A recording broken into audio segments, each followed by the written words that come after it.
नमस्कार दोस्तों, जय श्री राम, जय हनुमान जी महाराज, जय बागेश्वर धाम। सरकार दोस्तों, आपके नाखून काटने की आदत कहीं आपकी किस्मत के दरवाजे तो बंद नहीं कर रही। कहीं आप इस दिन नाखून तो नहीं काटते और नाखून से किसी ने आपको अपने वश में तो नहीं किया हुआ है। जी हां दोस्तों, हैरान मत हो, ये आपके नाखून से कोई भी आपको अपने वश में कर सकता है, क्योंकि तंत्र मंत्र की विद्या में नाखून और बाल वशीकरण के लिए सबसे सिद्ध माने जाते हैं। तो अगर आप नाखून काटते समय ये गलतियां करते हैं तो आपका दुर्भाग्य आपका पीछा कभी नहीं छोड़ेगा। साथ ही अगर आप दुनिया को अपने इशारों पर नचाना चाहते हैं तो नाखून काटते समय ये सावधानियां जरूर बरतिएगा और नाखून को कचरे में फेंकने की जगह इस पेड़ की जड़ में डाल दीजिएगा, तो पूरी दुनिया आपके सामने घुटने टेकने पर मजबूर हो जाएगी। तो आखिर कौन से पेड़ की जड़ में डालना चाहिए आपको अपने कटे हुए नाखून? अगर आपके मन में भी यही सवाल है तो वीडियो को अंत तक जरूर देखिएगा। तो दोस्तों, स्वागत है आपका वास्तुशास्त्र ज्ञान टीवी पर। आगे बढ़ने से पहले वीडियो को लाइक जरूर कर दे, जिससे कि श्री बागेश्वर बालाजी की कृपा आप पर सदैव बनी रहे। चलिए वीडियो में आगे बढ़ते हैं। तो दोस्तों, जब भी तंत्र शास्त्र की बात आती है तो वशीकरण इसका एक मुख्य भाग होता है, और किसी भी इंसान को वश में करने के लिए उसके बाल और उसके नाखून मुख्य भूमिका निभाते हैं। इसी के साथ अगर आप सनातन धर्म की तरफ देखेंगे तो आपके बाल और नाखून काटने के लिए भी कई मान्यताएं बताई गई हैं। कई लोगों की आदत होती है कि वह हमेशा अपनी छुट्टी वाले दिन ही नाखून काटने की सोचते हैं, और नाखून काटने के बाद हम उन्हें कचरे में फेंक देते हैं। हमने अक्सर अपने घर के बड़े बुजुर्गों से यह कहते हुए सुना तो है कि इस दिन नाखून नहीं काटने चाहिए, वरना तुम्हें परेशानियों का सामना करना पड़ेगा। लेकिन आज की आधुनिकता में इन विचारधाराओं को मानना हम जरूरी नहीं समझते हैं। वहीं अगर हम अपने स्वास्थ्य की दृष्टि से देखें तो शरीर की सफाई में नाखूनों की सफाई रखना बेहद जरूरी हो जाता है। अब क्योंकि हम भारतीय परंपरा से जुड़े हुए हैं, इसीलिए हम छुरी और कांटे की बजाय हाथ से खाना खाते हैं। इसलिए अपने नाखूनों को साफ रखना हमें बचपन से ही सिखाया जाता है, ताकि हमारे नाखूनों में लगी हुई गंदगी हमारे पेट में ना जाए और हम बीमार ना पड़े। लेकिन अक्सर होता क्या है कि हम नाखून किस दिन काटे, इस बारे में हम अक्सर दुविधा में रहते हैं। तो सबसे पहले यह जान लेते हैं कि किस दिन नाखून काटने से क्या फल मिलता है। तो दोस्तों, एक सप्ताह में 7 दिन होते हैं, जिनमें से अगर सोमवार को हम अपने नाखून काटते हैं तो सोमवार को मन का कारक माना जाता है, और हमारे मन का संबंध हमारे शरीर से होता है। तो अगर हमारा मन पवित्र रहेगा तो हमारा शरीर भी स्वस्थ रहेगा। तो अगर आप सोमवार के दिन अपने नाखून काटते हैं तो हमें अपने तमोगुण और राक्षसी बुद्धि से मुक्ति मिल जाती है। इसी के साथ मंगलवार का दिन हनुमान जी का दिन माना जाता है, और यह बड़ा दिन भी होता है।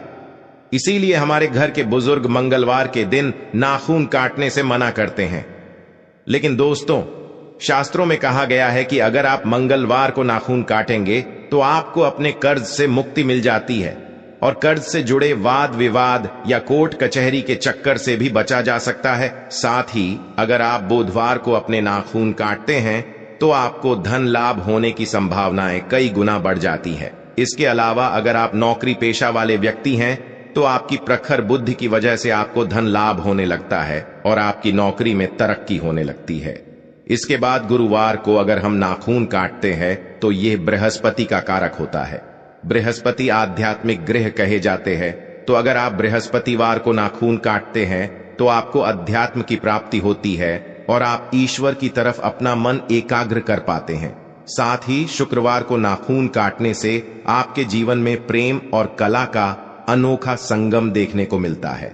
अगर आपके करीबी दोस्त या रिश्तेदार आपसे दूर रहते हैं तो अगर आप शुक्रवार को नाखून काटते हैं तो इससे उनके मिलने की संभावना भी बढ़ जाती है।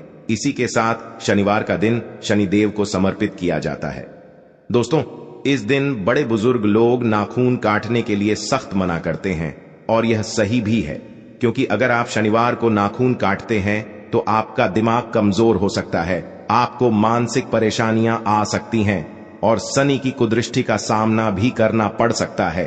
इसके बाद रविवार को अक्सर सभी लोग नाखून काटना पसंद करते हैं, क्योंकि इस दिन सभी की छुट्टियां होती हैं।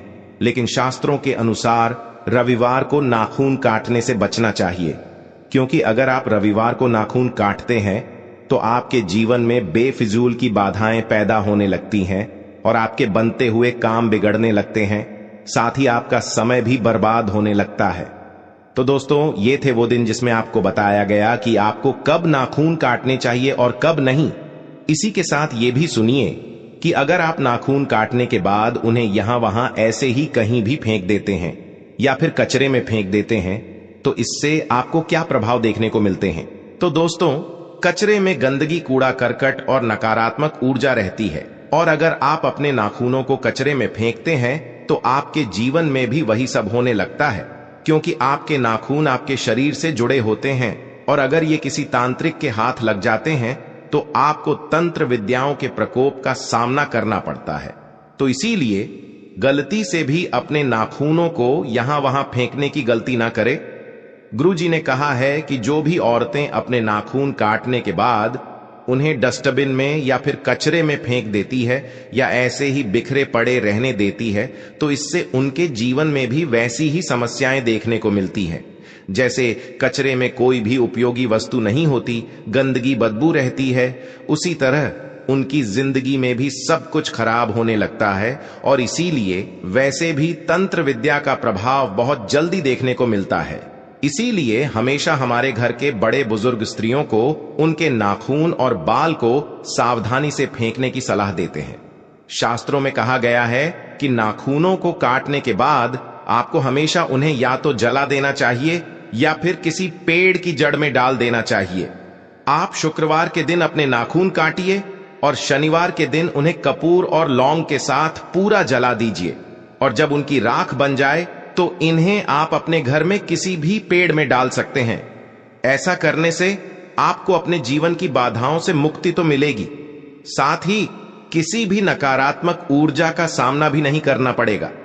दोस्तों, इसके अलावा गुरुदेव ने नाखूनों को बरगद के पेड़ की जड़ में डालने की सलाह दी है। बरगद के पेड़ को सीता माता का वरदान प्राप्त है और बरगद का पेड़ इकलौता ऐसा पेड़ है जो सबसे तेजी से और मजबूती से बड़ा होता है और लंबे समय तक जीवित रहता है। तो अगर आप अपने नाखूनों को काटने के बाद बरगद के पेड़ की जड़ों में डाल देंगे, इससे आपको बरगद के पेड़ जैसे ही फल देखने को मिलेंगे।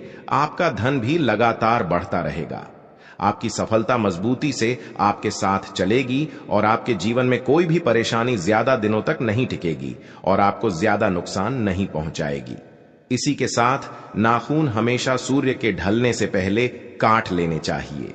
सूरज ढलने के बाद आप नाखूनों को बरगद के पेड़ की जड़ में दबा सकते हैं और अपने जीवन में सकारात्मक प्रभाव देख सकते हैं। इसी के साथ अगर आप नाखूनों को तुलसी या फिर अपने घर के किसी भी पौधे की जड़ में डालते हैं तो यह भी आपको सकारात्मक प्रभाव ही देंगे। बस कभी भी नाखूनों को कचरे में या फिर किसी गंदी जगह या नाली में फेंकने की गलती ना करें, वरना आपको अपने जीवन में घोर परेशानियों का सामना करना पड़ सकता है। इसीलिए अगली बार आप जब भी अपने नाखूनों को काटें तो दिन का विशेष ख्याल रखें और नाखूनों को काटने के बाद उन्हें समेट कर रख लें और बाहर जाते समय किसी भी बरगद के पेड़ की जड़ में दबा दें। अगर आपको बरगद के पेड़ की जड़ नहीं मिलती है तो आप इन्हें अपने घर के गमले में भी दबा सकते हैं, साथ ही आप इन्हें लौंग और कपूर के साथ भी जला सकते हैं। इससे आपको कोई भी नकारात्मक प्रभाव नहीं देखने को मिलेगा। तो उम्मीद करते हैं दोस्तों कि आपको समझ आ गया होगा कि नाखूनों को काटने के बाद हमें उन्हें क्या करना चाहिए और क्या नहीं।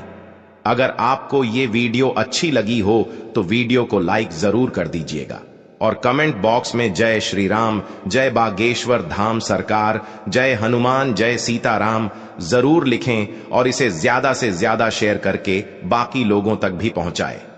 तो मिलते हैं अगली वीडियो में, तब तक आप अपना ध्यान रखें। जय श्री राम।